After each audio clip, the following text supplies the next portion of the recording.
एकता जिंदाबाद जिंदाबाद जिंदाबाद, वक्ता एकता जिंदाबाद जिंदाबाद जिंदाबाद, वक्ता एकता जिंदाबाद जिंदाबाद जिंदाबाद, वक्ता एकता जिंदाबाद जिंदाबाद जिंदाबाद, वक्ता एकता जिंदाबाद जिंदाबाद जिंदाबाद, वक्ता एकता जिंदाबाद जिंदाबाद जिंदाबाद, वक्ता एकता जिंदाबाद जिंदाबाद जिंदाबाद। नमस्कार, आप देख रहे हैं जय भारत 24 न्यूज में दीपक शुक्ला। अभी हमारी जो मौजूदगी है मेजा तहसील में है।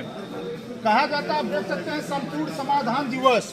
और आज हमारे साथ अधिवक्ता, जितने भी मेजा के अधिवक्ता हमारे साथ मौजूद हैं, कहीं न कहीं आक्रोश में है। आखिर किस बात को लेकर के आक्रोश में है, हम उनसे बातचीत करेंगे और जो है किस लिए आक्रोशित हैं। कहीं ना कहीं एसडीएम महोदय को लेकर के आक्रोश में, हम उनसे भी बातचीत करेंगे। अधिवक्ता हम उनसे बातचीत करेंगे, आखिर क्या है पूरा मामला, इस बात को लेकर के आप लोग आक्रोश में हैं। उप जिलाधिकारी महोदय द्वारा जिस दिन से यहाँ आई हैं, एक भी पत्रावली में आज तक आदेश नहीं किया गया। जितनी पत्रावलियाँ उनके यहाँ जाती हैं 2 दिन में वापस लौट के चली जाती हैं। या तो उसमें क्वेरी कर दिया जाएगा या तो वैसे वापस कर दिया जाएगा। अब उसमें या तो मोटी रकम दी जाए तब उसमें आदेश किया जाएगा। एक भी आदेश उन्होंने, चाहे धारा 76 का हो, चाहे धारा 80 हो, चाहे धारा 38 हो, चाहे सॉल्वेंसी हो, एक भी फाइल में आज तक उन्होंने आदेश ही नहीं किया है। किस लिए आदेश नहीं कर रही? क्या पैसे की मांग करती हैं? हाँ, मोटी रकम जब तक नहीं मिलेगी तब तक वो आदेश नहीं करेगी। और ये जो संपूर्ण समाधान दिवस लगा हुआ है, इसमें जो अधिकारी नियुक्त होते हैं वो भी आए नहीं है, केवल खाना पूर्ति हो रही है। कोई भी कार्य करना उन लोगों को है ही नहीं है। केवल ये देखना है कि हमको कहाँ पैसा मिलेगा। खाली पैसा, इतनी मोटी रकम कहाँ से मिलेगा? कोई गरीब जनता आएगी अपने लिए 80 का आदेश लेने के लिए लोन लेगा, 80 के आदेश में 5 लाख रुपए कहाँ से दे देगा? सरकार इतना इन लोगों का सैलरी दे रही है, तो क्या इन लोगों का जो है पेट नहीं उससे नहीं भर पा रहा। अभी आपने जो एक लेटर दिया जिसपे खाली कुर्सी दिखाई दी है, माननीय जो अधिकारी हैं, अधिकारी टाइम से पहले जा चुके हैं, क्या कहेंगे इस पे? वो खाली कुर्सी देगी? पूर्ति करने के लिए आए थे एडीएम साहब, उनको मैंने मिल करके सुबह ही बोला था। जब आए थे उसी समय बोला कि सर बार का जो है आपको ज्ञापन दिया जाएगा, आप जाइएगा मत। आप डीएम के प्रतिनिधि के तौर पर यहाँ पर आए हुए हैं, फिर भी जो है वो तुरंत अपना खाना पूर्ति करके, अपना वसूली फिजूली करके वो भी चले गए। यहाँ पर जो अधिकारी तैनात है, जिलाधिकारी मेजा, 26 अक्टूबर से वो तैनात है। 26 अक्टूबर से लेकर के आज दिसंबर हो गया है, एक भी निर्विवाद पत्रावली कोई आदेश नहीं है। पेशकार को अपने बोलते हैं इसमें लाओ तभी आदेश होगा, नहीं हम कोई भी लगा देंगे। मतलब पेशकार को अपना बना रखे, कमाई का अड्डा बना रखी है। बिल्कुल कमाई का अड्डा बना चुकी है।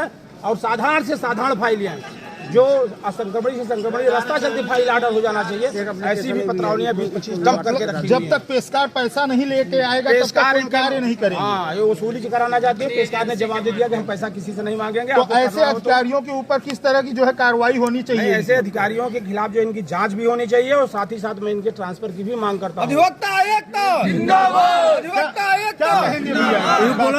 हम लोग अध्यक्ष जी के बातों से सहमत हैं। अगर अधिकारी हमारे यहाँ भ्रष्ट हैं, कार्य अच्छा नहीं कर रहे हैं, उनके खिलाफ कार्रवाई होनी चाहिए, ट्रांसफर करा दिया जाए, नहीं तो उनके खिलाफ जांच भी हो, कालीन हड़ताल कर सकते हैं। जांच का भी तो विषय है, जांच का विषय है, जांच करा लिया जाए। डीएम को ज्ञापन दिया गया है, जांच का विषय है। क्या कहेंगे? कहने की बात यह है कि पहली बात यह है कि जो हमारे अध्यक्ष जी ने कहा उसमें कोई लेकिन नहीं है। सच्चाई ये है कि लगातार 1 महीनों से केवल आश्वासन की घुट्टी हम लोगों को पिला रही हैं, किसी भी समस्या का समाधान नहीं कर रही हैं। कोऑर्डिनेशन मीटिंग हुई, उसमें भी इन्होंने न जाने कितनी बातें कही और उसमें से एक भी बातों का इन्होंने अमल नहीं किया।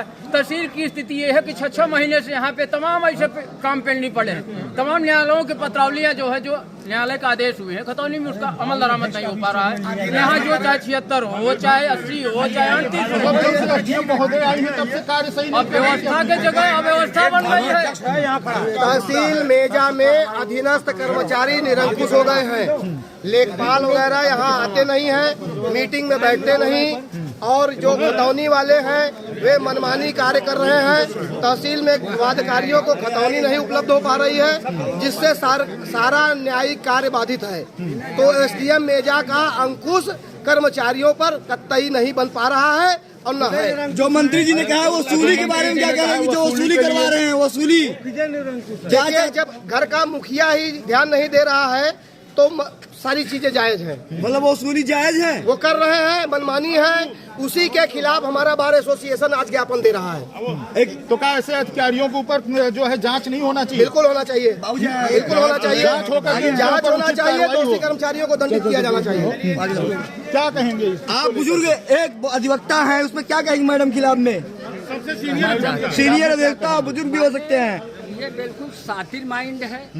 ये माने अब आपसे हकीकत बताते हैं, 48 साल की प्रैक्टिस हो गई। अगर कहीं बहुत दुरूह मामला रहा होगा तो हम लोगों ने 10-20 हजार से ज्यादा संदेह नहीं किया कि कोई घूस होती है। ये 2.5 लाख, 3 लाख, 5 इस लाख, तरह की घूस मांगते हैं।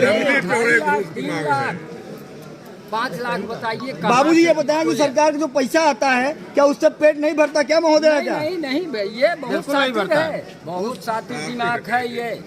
आप समझ लीजिए कि एक दिन ये मेजा में रहने लायक नहीं है। और मैं तो कहूँगा कि शासन प्रशासन को ये कहूँगा कि फिर से या तो अमित गुप्ता को यहाँ बुला ले या विनोद कुमार पांडे को बैक कर ले। अमित गुप्ता क्या कार्य सही कर रहे हैं? अमित गुप्ता का कार्य क्या बात करते हैं भाई साहब। मतलब कि जो गए उनकी यादें आ रही हैं आज भी। मतलब कहीं न कहीं वो कार्य अच्छा कर रहे थे जो कि आप लोग उनको याद कर रहे हैं, उनके कार्य से खुश थे। पूर्व अध्यक्ष जी से पूछे, पूर्व अध्यक्ष जी से। एक यहाँ जो नई एसडीएम साहिबा आई है वहाँ एक समस्या और बहुत बड़ी आ गई है कि ये जो रिपोर्ट मंगाती हैं लेखपाल कानूनगो से यही ऑर्डर भी करेंगी और यही कह देंगे कि हम लेखपाल और कानूनगो की रिपोर्ट को नहीं मानेंगे, उनके रिपोर्ट पर हम कोई काम नहीं करेंगे। मतलब इन्हीं की है, मतलब अपने कर्मचारियों पर भी विश्वास नहीं है, न पेशकार पर विश्वास है, पैसे पर विश्वास है, केवल पैसा विश्वास है,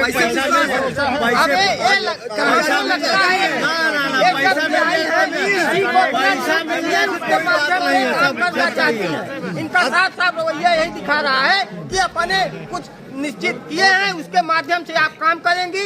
इस समय कोई काम नहीं कर रहे, अव्यवस्था पैदा की हुई। अध्यक्ष जी से पूछा, अध्यक्ष क्या कहेंगे? हमारे सारे अधिवक्ताओं ने, अभी हमारे साथी भाइयों ने सब बयान दे दिया। इससे क्या स्पष्ट होता है कि सब जितने अधिकारी हैं, तहसीलदार, एसडीएम, नायब, सब भ्रष्ट हैं, सबको पैसा चाहिए, सब पैसा ढूंढते हैं। अच्छा, अंधेरे में भी पैसा ढूंढते हैं। तो मैं तो इनकी जांच कराई जाए, इनको बर्खास्त किया जाए, ट्रांसफर न किया जाए। ऐसे भ्रष्ट अधिकारियों को रहने का अधिकार नहीं है मेरा। क्या कहेंगे? ये के अलावा जो लोग कह रहे हैं ये तो बात सही है। उसके अलावा ये हमारे अधिवक्ता साथी तहसील परिसर में एक अस्थायी छावनी लगाए थे टीन से, और इसको उखड़वा के फेंकवा दिया। किस बात को लेकर के? पैसे के लिए। पैसा चाहिए तब चप्पल लगेगा। मांगी थी एसडीएम महोदय।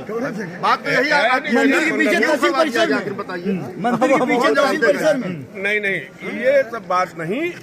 फिलहाल ये कि ये किस उद्देश्य से फेंकवाया, जबकि तहसील में बहुत सी छावनी लगी है, सब अधिवक्ता वहाँ बैठ रहे हैं, अस्थायी निर्माण है, कोई परमानेंट निर्माण भी नहीं कर रहे हैं। तो 2 टीन सेट दीवार के सहारे लगा के वही कुर्सी डाल के बैठेंगे, ये क्यों हटवा दिया? अभी हम लोगों ने जब कहा उनसे, कह रही है कि जो है जांच करवा रहे हैं, आख्या मंगवा रही है, स्वयं की तहसील में रह के तहसील से आख्या मंगवा रही है, आख्या मंगवा रही है, तहसील में रह के तहसील से आख्या मंगवा रही है। मतलब 5 सेकंड का रास्ता है सिर्फ। और रिपोर्ट के आधार पे कानूनी संविधान लिखा गया है कि धारा 80 की फाइल जो होती है, धारा 80 की फाइल कोई विवादित फाइल नहीं होती है। देखिए, तहसील में जाके कनिष्ठ अधिवक्ता भाइयों ने जो भी आरोप लगाया है एकदम 100% सही है। एसडीएम महोदय को अपने कर्मचारियों पर विश्वास नहीं है, उनको पैसे पे ज्यादा। जब अपने कर्मचारियों पे नहीं विश्वास है तो उनको किसके ऊपर विश्वास होगा?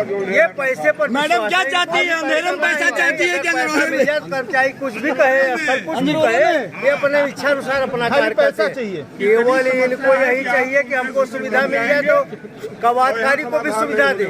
अगर उनको सुविधा महोदय के ऊपर जो है किस तरह की कार्रवाई होना चाहिए, इनके विरुद्ध जांच होनी चाहिए, इनको तत्काल यहाँ से हटाना चाहिए, बर्खास्त किया जाए। इतना ही नहीं, इनके कस्टोडियन जितने भी हैं, मैं एक आपके पास एप्लीकेशन रेखा भाई का दे रहा हूँ। इसमें जो है अधिवक्ता को किसी कांस्टेबल ने, संजय पांडे नाम का कोई व्यक्ति है शीशा चौकी पर, उसने कहा कि तुम वकालत यहाँ क्यों करने आते हो मेजा थाने पर।